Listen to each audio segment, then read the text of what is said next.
Алтын орданы тартып алу үшін атқарушы директор Ермек Марқабаевтың қалтасына қасақана есірткі салған сақшылардың видеосы табылды. Бұл малдың монологы, арнаға жазыл лайк бас, біз бастаймыз.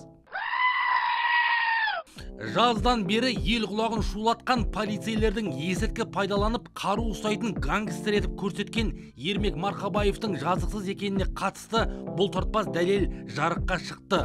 Маусымның басында Алматы-Бішкек тас жолында кәсіпкерді ұстап қарсылық танытпаса да, қолын қайырып жерге жыққан есірген собырдың мына видеосы желіде есті. Мәселенің мән-жайын білмегесін, көзбен көрмегесін, көпшілікте бір жақты пікір қалыптасты.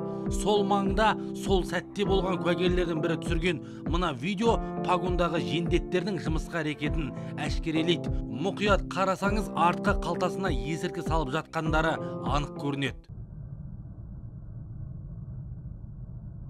Я считаю, это беспредел.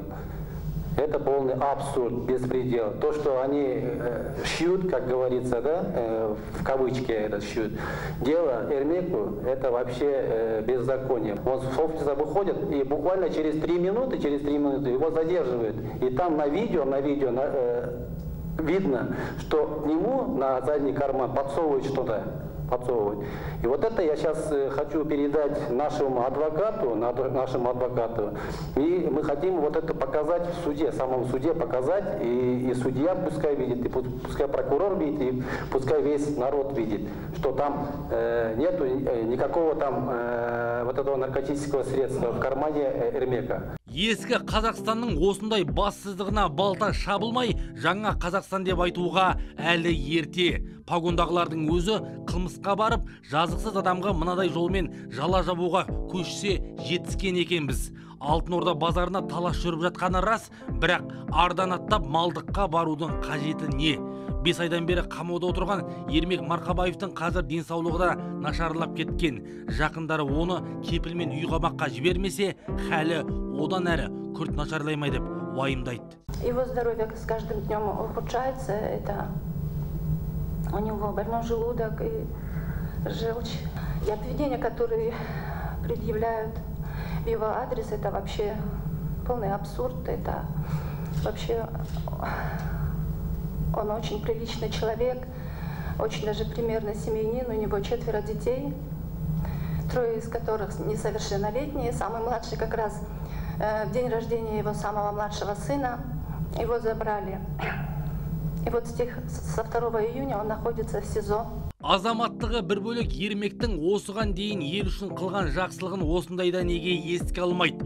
Қостанайдың орманына от ауыз салып, халқы далада қалғанда КамАЗ гуманитарлық көмектің алғашқы легін жіберткен Ермек еді. Жергілікті биліктің немқұрайлығынан екібастыз жылусыз қалып жаурағанда, жүздеген радиаторды Алматыдан аттандырғанда осы Ермек болатын. Коронавирус асқынған кезде де көмек қолын созудан қалыс қалмады. Жанашыр азаматты сонда нашақор деген жалған жалаға оңай қиямыз ба?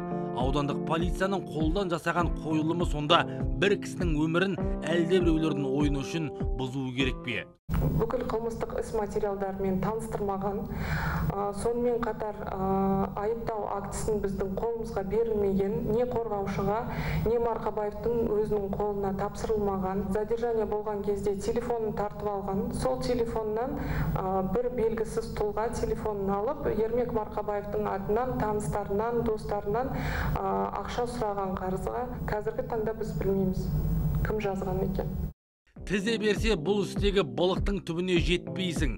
Араша сұраған жақындары бұл іске президенттің өзі араласқанын талап етеді. Әйтпесе қолында билігі бар құзырлы органның әзірге істі әділ қарауға зауқы жоқ.